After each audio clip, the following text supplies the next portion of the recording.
My name is Mike.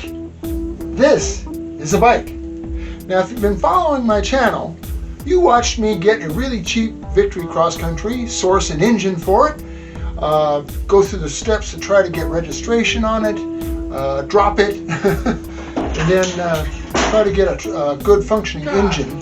Bought an engine, the transmission gears were a little bit damaged. We went ahead and upgraded it with the spiral snap rings instead of the questionable snap rings that, or circlips that come on it from the factory. This is my dog Larry. He's here to assist me today with today's filming and editing. He's very handy that way. Anyway, what you're watching me do here is put the last couple of parts on it that were missing. I had to put new injectors in it because the old ones were questionable and I was missing the timing wheel. So that stuff's done now. We can go ahead and put it in the frame. That's going to be a challenge. So if you guys watched my channel before, you watched me assemble the IKEA jackpot from a pile of spare parts. I didn't have any instructions, just hence the name IKEA. This one's going to be it's a little bit worse. It's the deluxe model. It's a cross-country tour, so it's got all the bells, the whistles, the tubes, the sensors, the gadgets. It's got all the stuff. And it's in a bunch of crates scattered all over my garage. I got no idea where any of the nuts and bolts are. Yeah, there's a darn good chance that I'm going to have a hard time finding all the nuts and bolts I need to put this thing back together. But that's what makes it a challenge. So, stick around. Somewhere in a dusty, dirty back alley in western Arizona, not far from historic Route 66, is an old fart trying to cram a square peg into a round hole. He'll work on anything, just as long as it's got at least 2 cool wheels.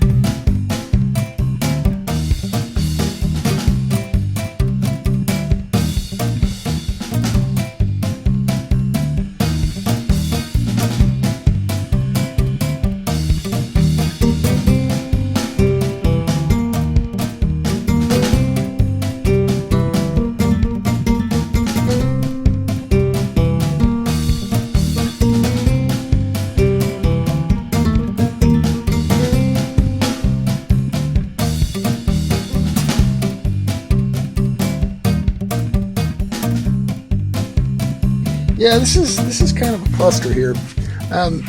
Whoever took the engine out couldn't figure out how to get the intake out of the frame. It's just in kind of a rubber boot. It just slides up in there.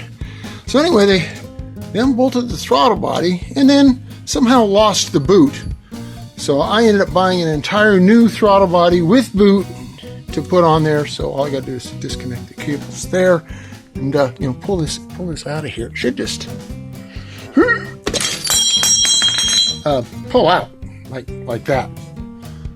So, and then the intake goes up into this opening here. The boot came out. Anyway, so, and then the next problem that I'm going to have is finding stuff because it came to me in crates. Get in there. Kind of haphazard and stuff. I got a couple of bolts here. I don't know what they're from, but they're the right length. They'll work for holding the engine in.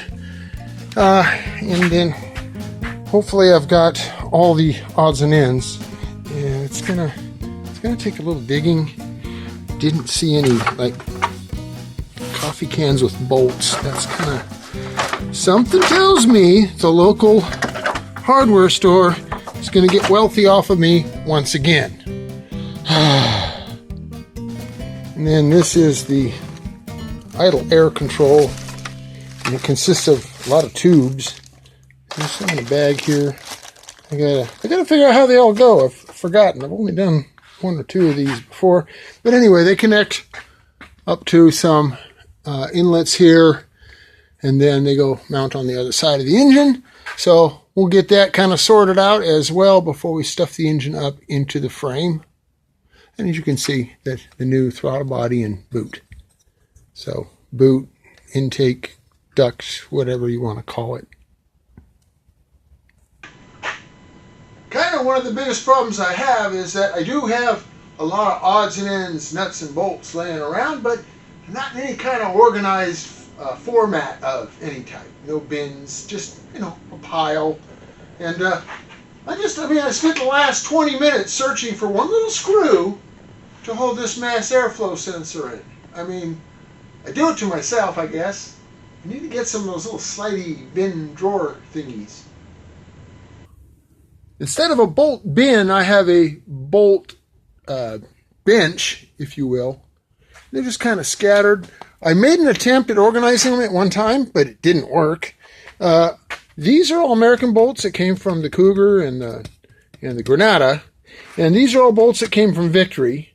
So I know what those two cans have, but again, they're all different sizes. It just tells me these are metric, these are American, and these are, well, they're whatever there are. There's metric and American and Polish and Chinese and whatever else. And then at the far end of the spectrum, as they get kind of smaller and smaller, and then I have like sheet metal screws, things like that. I definitely need to get some kind of a organized drawer thingy, but it's getting there. I'm getting a little bit more organized. After all, I did put shelves in. That helped.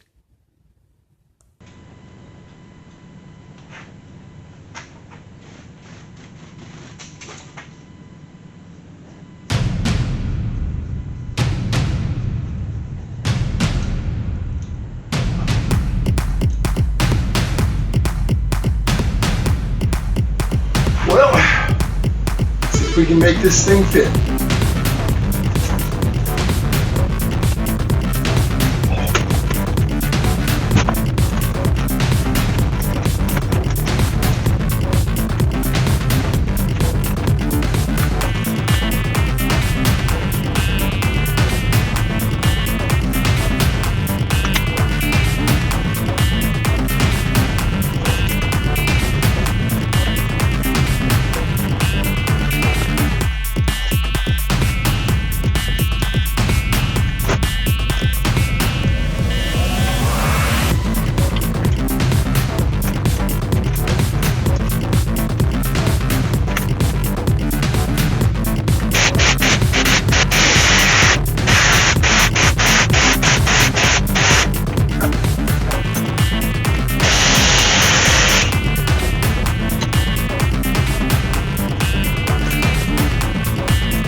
She's in. It's a real pain in the neck because you gotta you got to get this lined up at the same time as the bolt holes at the back of the frame. And so, I don't know if you could see what I was doing, but you have to separate it here. It's what they call the spine. And by separating it here, it allows you to get it, to fit into the front half. And then you have to maneuver the back half. So I don't know if you could see it in that last clip, but I actually had a jack. There's my floor jack. I had it picking up the back so I could change the angle of the back half of the spine. And then I had to change the angle of the front angle of the spine by putting a block under the front tire and adjusting the cable here, while also adjusting the height and the angle of the engine here. If I had like 2 more arms, it would have been easier, but I don't. So it still got back together. Anyway, the 2 bolts at the bottom were already in it. And that's because, well, unless you remove the rear suspension, you can't get those bolts out. There's not enough room to slide them back without hitting that lower control arm. So that was kind of fortuitous. So I got the 2 bottommost bolts in. Now I have just, all the rest. I got 2 more here. I got a mount here. I got to put a mount in up at the front. And then, 47,296 connectors that can go to stuff. Hey, but I look on the bright side. At least I didn't drop it.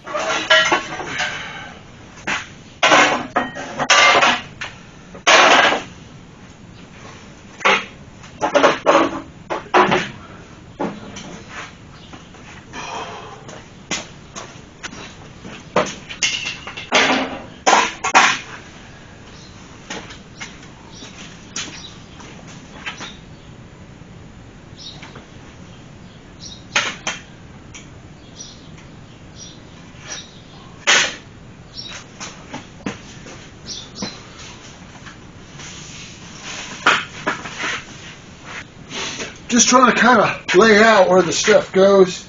Got to figure, what goes on first and what goes on after.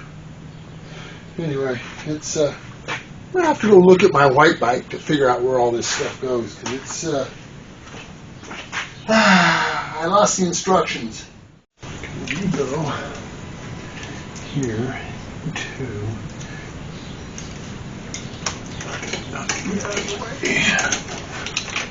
Should have cut that zip tie yesterday, because this is all in my way now. How about doing that for now? I'll be back. I'll get you in a minute. One nightmare at a time, please. Okay, so you go under. Now, for the most part, I know where these connectors go. This is my IAC. That's going to be my map sensor. TP sensor, or other way around. This one's TP. This one's map. Injector, temperature, I think. No, that's injector. Anyway, if they don't fit, well, then they won't go in. So that's one of the good things they do. It's called pokeyoke in Japanese. They make sure that you can't accidentally plug the wrong thing into the wrong place. At least that's the theory.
possible.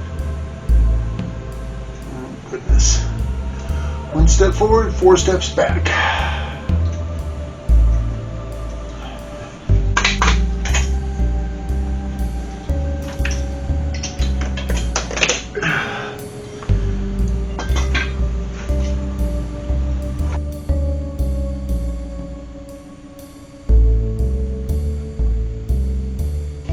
Well, for some reason, I lost audio in this particular segment. One of the wires got pinched off or broken.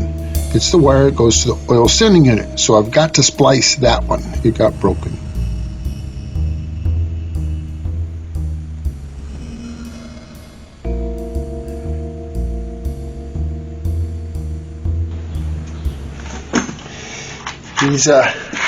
These solder sticks do make it pretty easy. They got the solder, they got the insulation, everything all in one. Pretty easy to use. So, yeah, let's do this.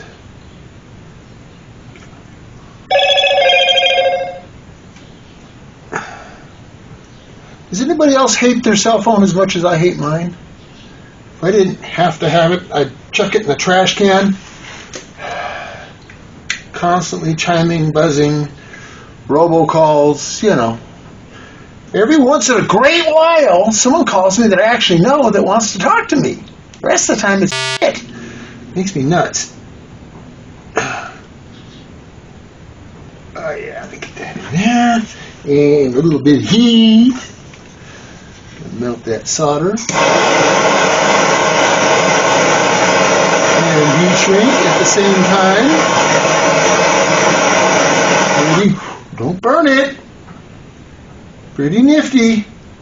You got to regulate it. You know, you don't want to light it on fire. That's too much heat. Low pressure wire switch sender wire fixed. Yay! And it just comes up along here. Okay, grounds. All right.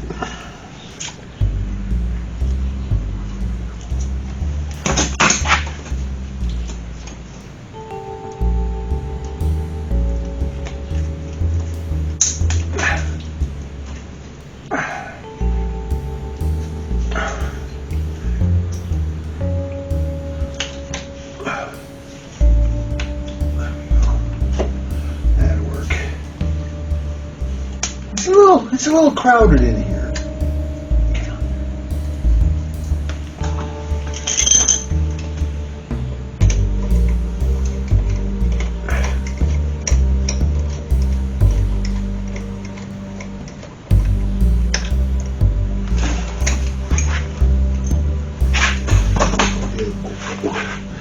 Look, I lost a bolt. Imagine that. Oh, there it is. Never mind. False alarm. With me here.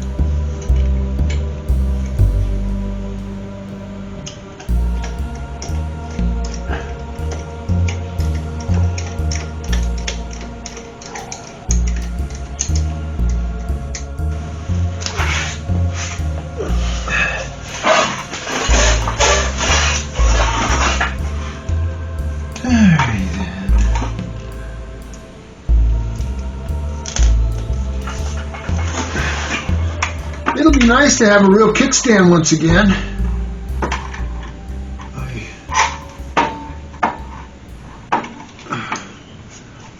What are you doing?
Well, howdy there. It's been a couple of days. Yeah. Some of you might be asking, why does it take so long for me to get the next episode out sometimes? Well, there's a lot of reasons. Mostly because I have much more important things to do, like, go for a ride. It's a little chilly here. Also, because I'm really, really old, well, there's a lot of doctor's appointments. My wife's really old too, so there's even more doctor appointments. So, I get work done when I can and try to capture it. Anyway, thanks for, at least waiting for me to come out with my next video. I appreciate that.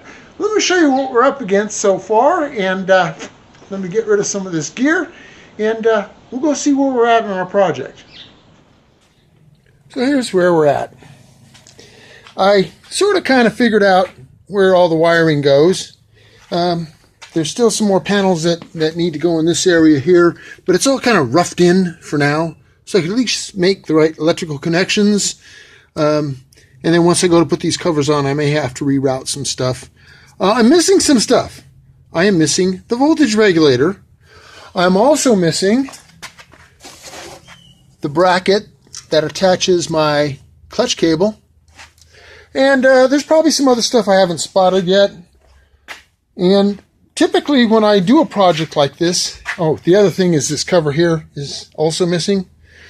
And typically when I do a project like this, I'll order those components as soon as I identify that they're not in the not with the parts that came with the bike. That way they can be on their way, and by the time I finally get the thing put together, I'll have those parts. But I didn't do it this time. And you know why? No, not because I'm old and forgetful, although that is often a factor. No, this time I intentionally did not order those parts because, well, I don't have the paperwork for the bike yet. And without the paperwork for the bike, well, I don't know if I'm going to be able to keep it. Because, see, if I don't get it registered, what I'm going to have to do is take it all apart again and sell off the parts on eBay, Facebook, stuff like that. So, really what I want to do is just make sure that it runs, make sure everything works so I know what's good and what's bad.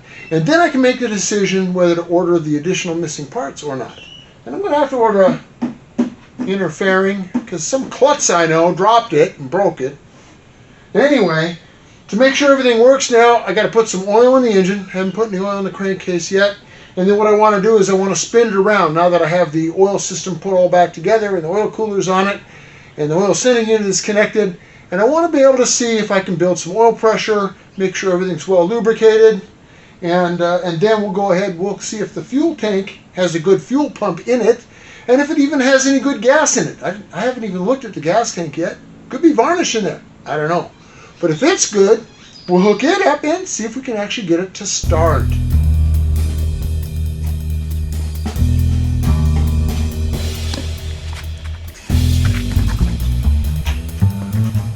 Alright, it's time for the smoke test.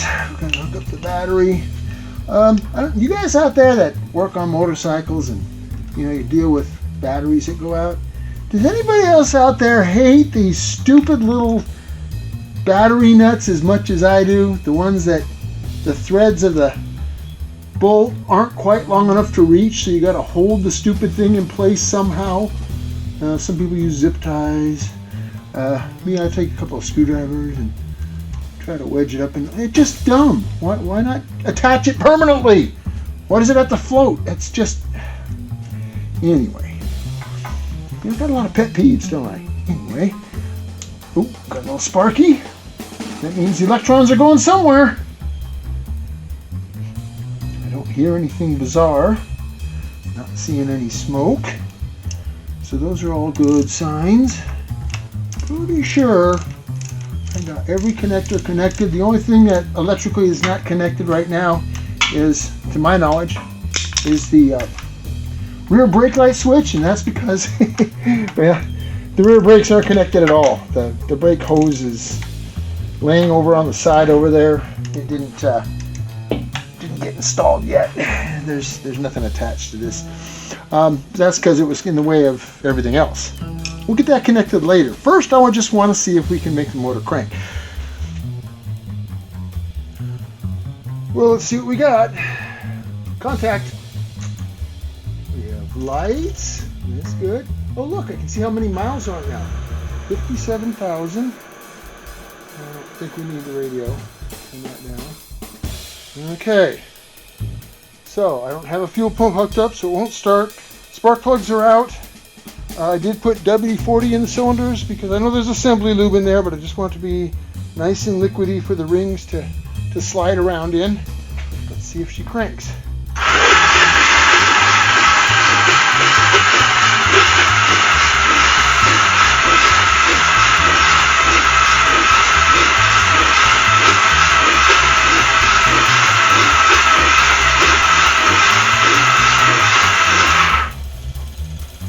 Oil light to go out, so we'll keep going.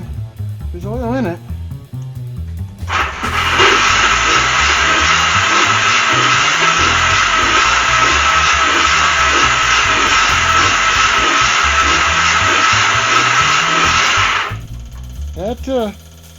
That battery is definitely not working with me. A bit of a charger on it. Okay, I've got the charger on it. It's charging. It'll crank a little faster. Let's see if that oil light will go out. There it goes. All right, we'll put some spark plugs in it and shoot a little starting fluid in it. See what happens. Plugs are back in it. Let's see if we can get her to bark off with a little stuff. Contact.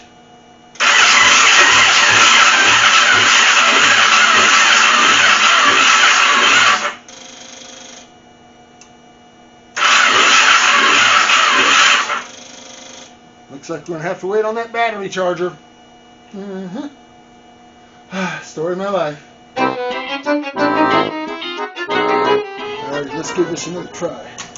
Contact. Juice.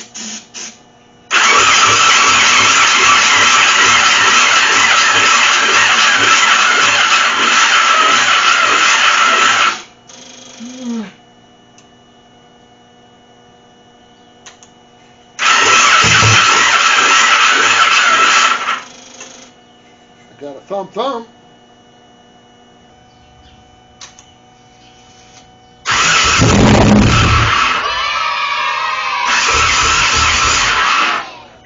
I call that a win. Let's do that again. Oops. Put my juice down. Give her a little more juice. See if she pops again.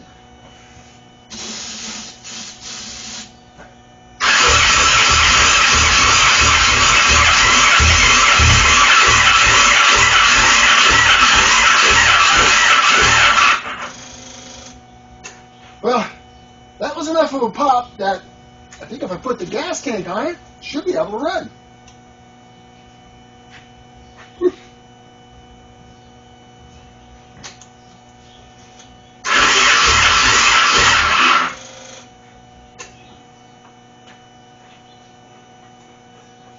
So while I was waiting for the battery to charge, I went ahead and dumped a little fuel out of the tank here.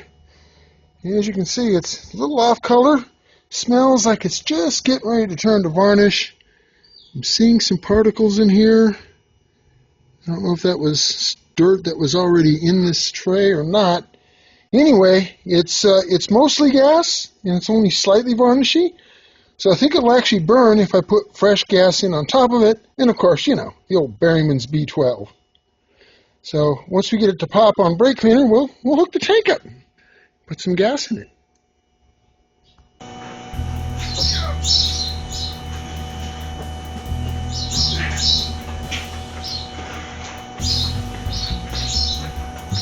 I'm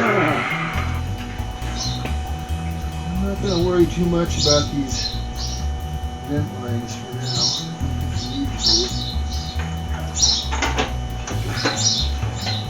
see. Oh.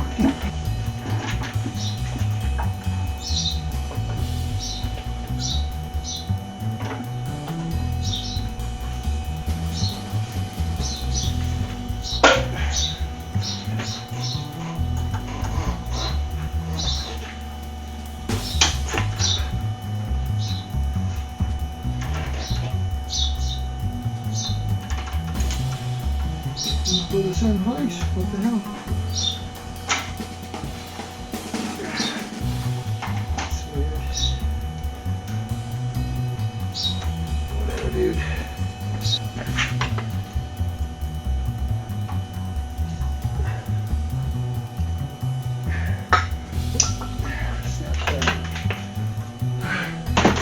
fuel's even gonna burn. I hear a pump.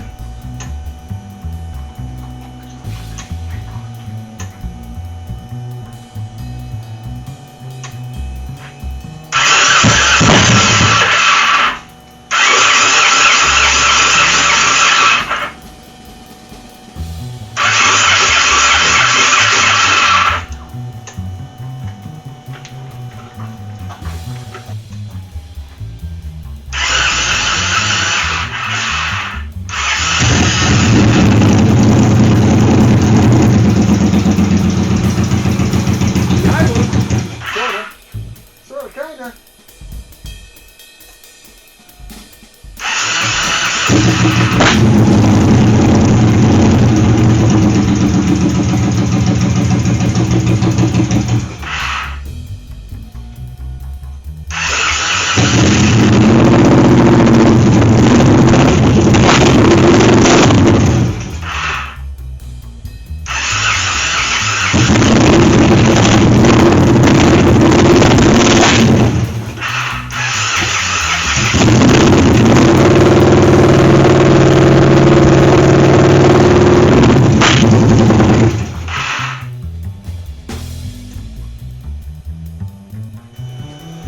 Well, I think I'm going to call it quits for this episode.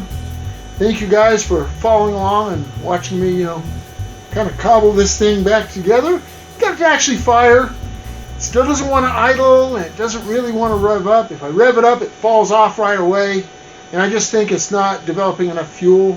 It does have new injectors in it, so I'm looking at a fuel pump. I have a spare pump on the shelf.